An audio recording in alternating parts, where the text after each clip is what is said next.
shelter behind the bank wearing their steel helmets while the terrific barrage goes on around us. In this barrage, we've got our 4.2-inch mortars, our field guns, our medium guns, all the guns of the fleet. The shells are whistling overhead now. Just listen to them.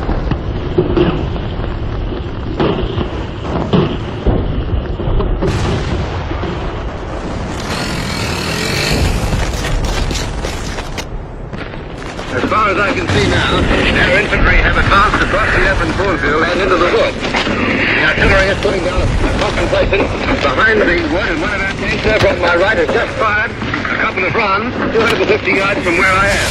Further over to the left, I can see it seems this place is still cutting into the wood over the heads of the advancing troops. The tanks of artillery